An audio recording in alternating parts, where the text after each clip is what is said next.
Pandian stores சீரியலோட upcoming episode என்னன்னு பார்க்கலாம். கதிர் கூடவே வீட்டுக்கு வந்த ராஜி கிட்ட கதிர் கேட்குறாரு, ஏன் ராஜி இப்போ கூட உன் அப்பா கிட்ட என் குடும்பத்தை பற்றி தான் பேசுகிறல்ல அப்படின்னு கேட்கும்போது, வேற என்னங்க செய்ய முடியும்? என் அப்பா சித்தப்பான்னு யாராலையும் நம்ம குடும்பத்துக்கு பிரச்சனை வரக்கூடாதுன்னு நான் நினைக்கிறதுல தப்பில்லையே. அது மட்டும் இல்லை கதிர், உன்னை பற்றி என் அப்பா என்னைக்கும் தப்பாக நினைக்கக்கூடாது. என்னையும் உன்னையும் அவர் ஏற்றுக்கணும். அதுக்காக தான் இப்படியெல்லாம் பேசினேன். எத்தனை நாள் தான் என்னை மகளா ஏற்றுக்காம உன்னை மருமகனா ஏற்றுக்காம அவங்க இப்படியே கஷ்டப்பட்டுட்டு இருக்க முடியும்? நானும் அவங்க கிட்ட பேசணும்னு எம்பிட்டு ஆசையா இருக்கு தெரியுமா? என் அண்ணன் குமார் செஞ்ச தப்புக்கு போலீஸ்கிட்ட மாட்டிக்கிட்டு உள்ள இருக்கிறதுனால என் அப்பா சித்தப்பான்னு என் அண்ணனை நினைச்சு ரொம்ப மனசு வேதனைப்படுவாங்க. அதனால தான் என் அண்ணன் கண்டிப்பா திருந்தி மனசு மாறி வெளியில வருவான் அப்படின்னு ஆறுதலா பேசிட்டு வந்தேன் அப்படின்னு சொல்ல, பரவாயில்ல, என் குடும்பத்தையும் விட்டு கொடுக்காம உன் குடும்பத்து மேல உள்ள பாசமும் குறையாம நீ ரொம்ப நல்ல விதமா நடந்துக்கிற ராஜி. வர வர உன்னை எனக்கு ரொம்ப பிடிக்குது தெரியுமா அப்படின்னு கதிர் சொல்லும்போது, அப்படியா, அப்ப இப்பதான் என்ன பிடிக்குதுல்ல அப்படின்னு சொல்லி பேசிட்டு இருக்காங்க. இப்படி பேசும்போது ரெண்டு பேரும் ரொம்ப சந்தோஷமா இருக்கிறாங்க. பாண்டியன் கோமதி கிட்ட சொல்றாரு, பரவாயில்ல கோமதி, என்னதான் இங்க ராஜியை பிடிக்காம இங்க கதிர் கல்யாணம் பண்ணிக்கிட்டாலும் இப்ப ரெண்டு பேரும் ஒத்துமையா வெளியில போறது பேசிக்கிறதுன்னு அவங்க சந்தோஷமா இருக்கிறத பார்க்கவும் கொஞ்சம் நிம்மதியா தான் இருக்கு.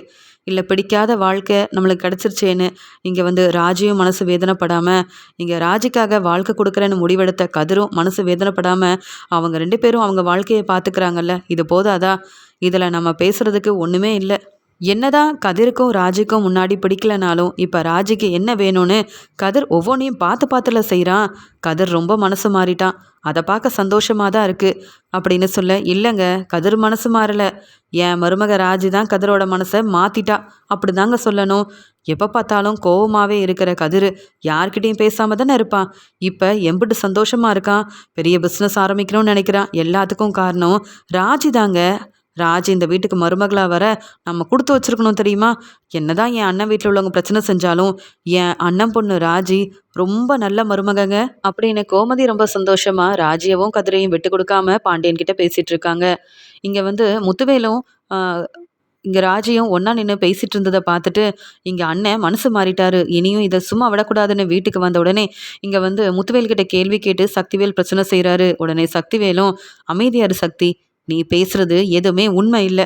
அங்க அந்த ராஜி மட்டும்தான் பேசிட்டு போனா, நான் பதிலுக்கு எதுவுமே பேசலை. நீ இதெல்லாம் பார்த்தியா இல்லையான்னு கேட்க, பார்த்ததுனால தானே நான் கேட்குறேன். உங்கள் பொண்ணு மேலே உங்களுக்கு ரொம்ப அக்கறை வந்துருச்சு, பாசம் வந்துருச்சு.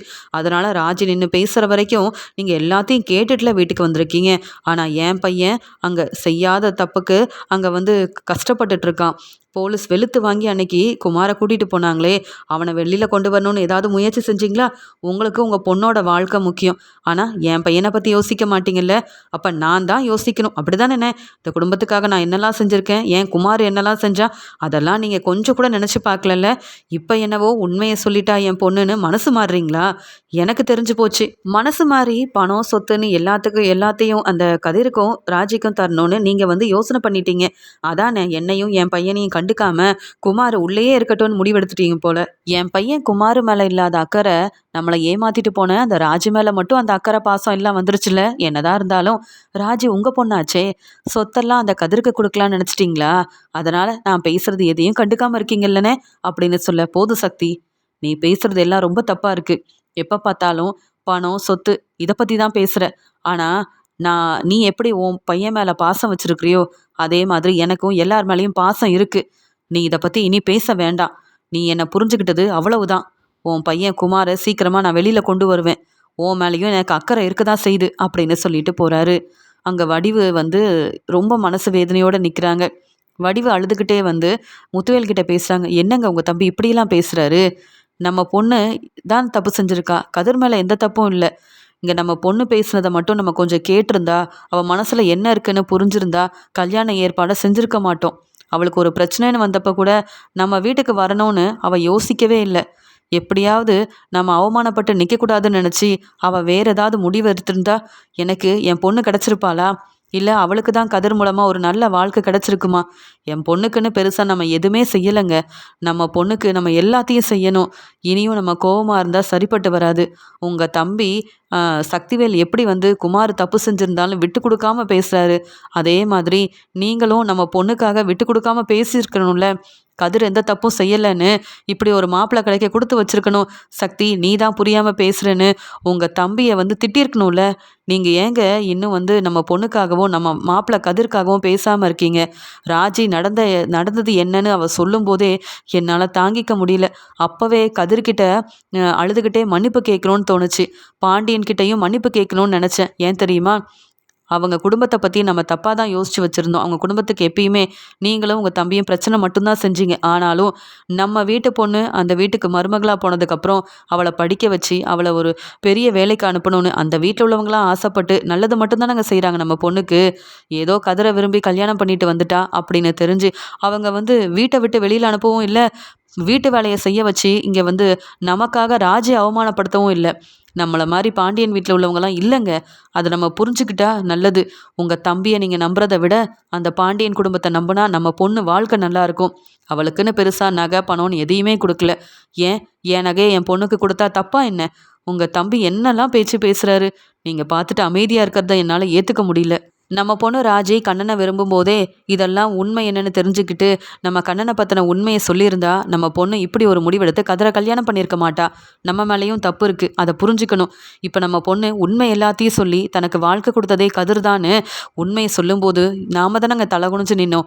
அப்படி நம்ம குடும்பத்துக்கு உதவி செஞ்ச கதிருக்கு நல்லது செய்யணும். நம்ம பொண்ணை நம்ம ஏற்றுக்கணும். உங்கள் தம்பி பேச்செல்லாம் கேட்டுட்டு இருந்தா அவர் வெறும் பணத்துக்காகவும் இங்கே வந்து சொத்துக்காகவும் தான் ஆசைப்பட்டு இப்படி பேசுகிறாரே தவிர்த்து சொல்லப்போனால் நீங்கள் ராஜியை ஏற்றுக்க கூடாதுன்னு சக்திவேல் நினைக்கிறாரு. அவர் பேச்சை கேட்டுட்டு இருக்காதீங்க. இன்னும் என் பொண்ணை பிரிஞ்சு என்னால் இங்கே வந்து ராஜிக்கிட்ட பேசாமல் இப்படியே நான் இருக்க முடியாதுங்க. எனக்கு என் பொண்ணோட வாழ்க்கை முக்கியம், என் பொண்ணு முக்கியம் அப்படின்னு சொல்லி அழுகிறாங்க வடிவு. உடனே சக்திவேல் ஒரு முடிவெடுக்கிறாரு. வடிவு எம்புட்டு அழுகிறா. வடிவு என்கிட்ட சொல்லிட்டா, ஆனால் நான் வெளியில் சொல்ல முடியாத மனவேதனையில் இருக்கேன். நானும் வடிவு மாதிரியே தான் நினச்சிட்டு இருக்கேன்.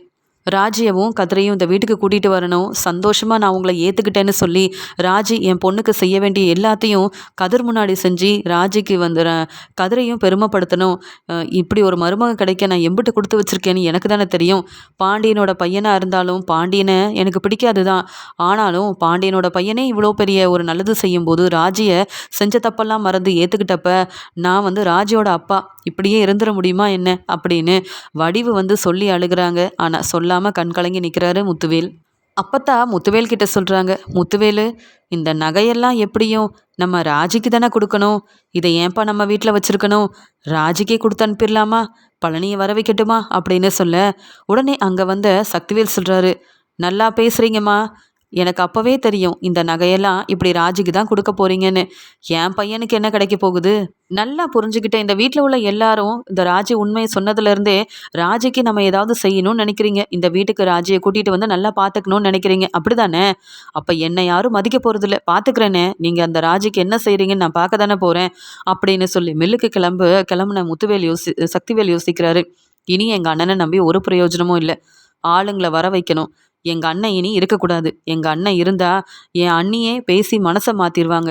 அதே மாதிரி என் அம்மாவும் இங்கே வந்து ராஜி மேலே ரொம்ப பாசம் வச்சுருக்கிறதுனால ராஜி உண்மையை சொல்லிட்டா ராஜிக்கு வாழ்க்கை கொடுத்த கதிரை நம்ம வர வைக்கணும், அப்புறம் கதிரையும் நல்லா பார்த்துக்கணும்னு சொல்லி ஏதாவது சொல்லி என் அண்ணன் மனசை மாற்றிடுவாங்க.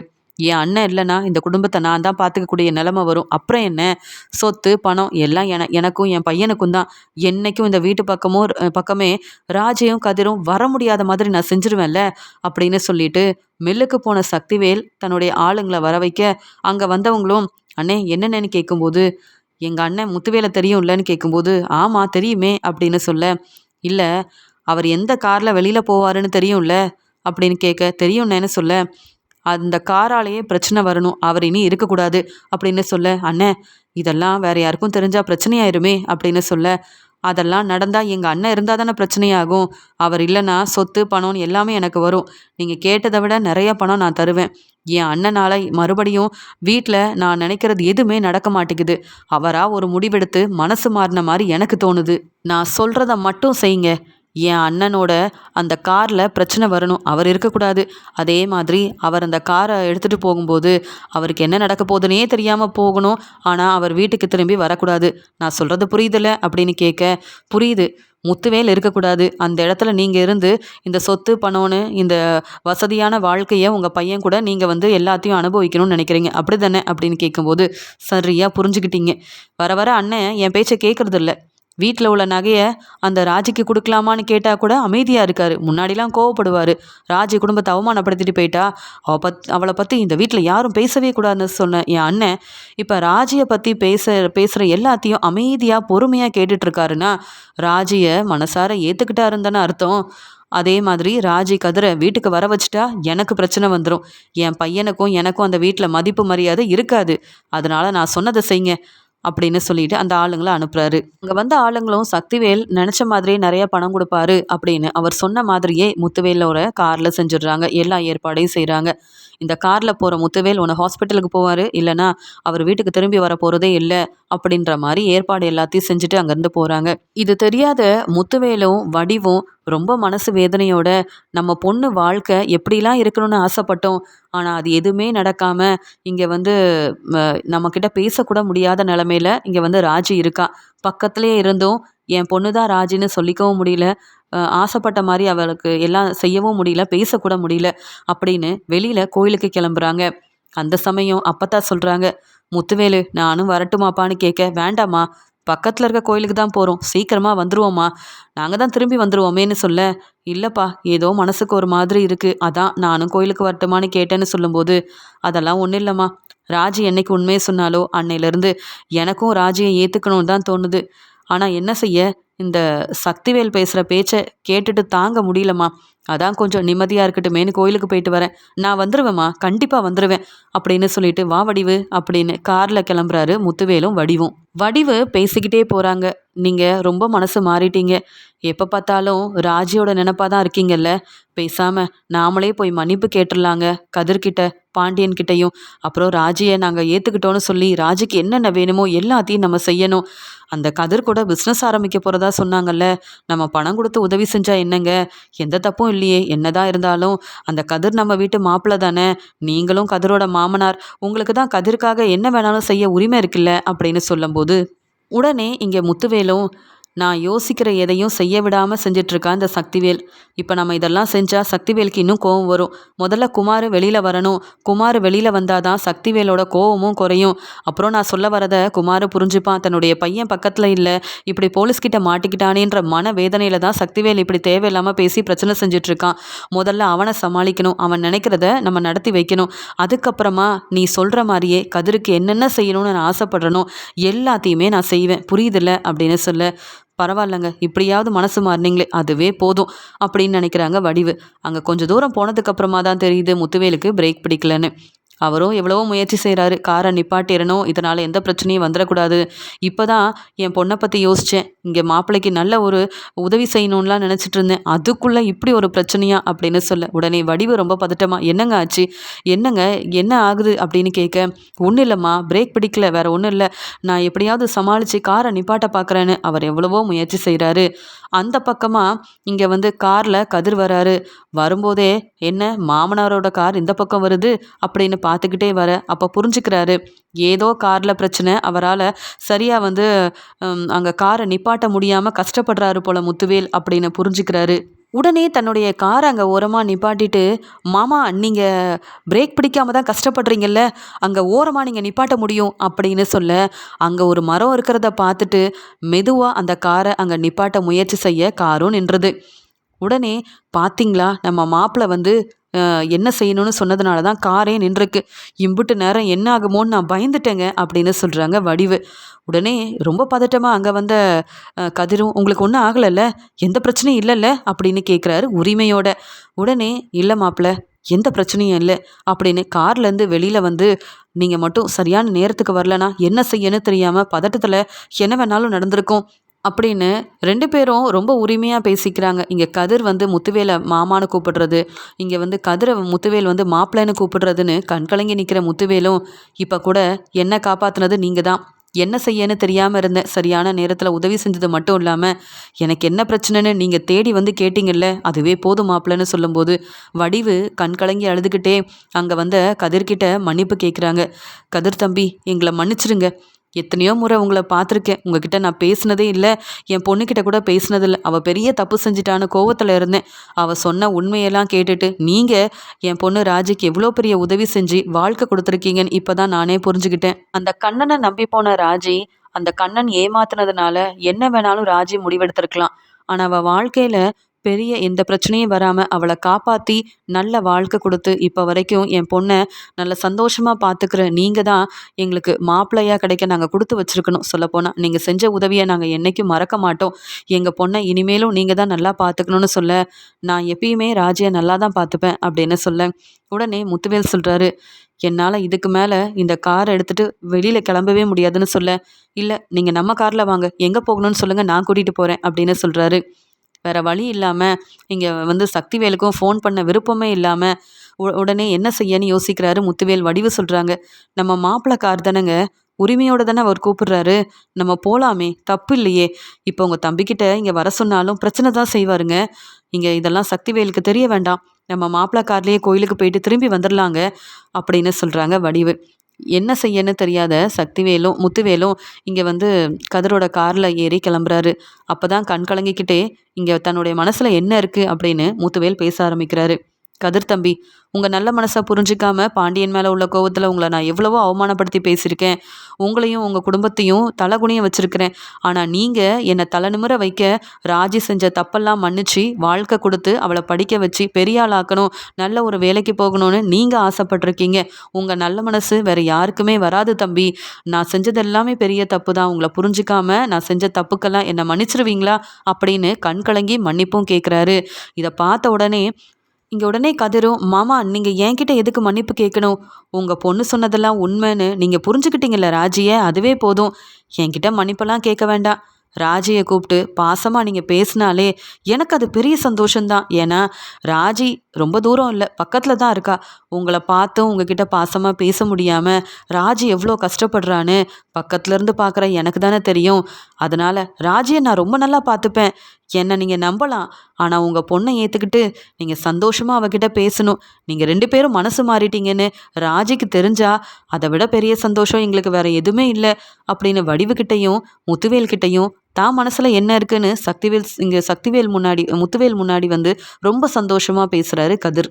உடனே முத்துவேலும், மாப்பிள்ள, இனி எங்களால் உங்களுக்கு எந்த பிரச்சனையும் வராது. எங்களை நீங்கள் நம்பலாம். நான் தான் இப்போ உங்கள் முன்னாடி தலை குனிஞ்சு நிற்கிறேன். ஏன்னா நான் என் பொண்ணையும் புரிஞ்சிக்கல, நீங்கள் செஞ்ச உதவியவும் நான் புரிஞ்சிக்கல, தெரியவும் ஆசைப்படலை. ஆனால் இப்போ நான் புரிஞ்சுக்கிட்டேன். எனக்கு என் பொண்ணு முக்கியம், அவள் வாழ்க்கை முக்கியம்.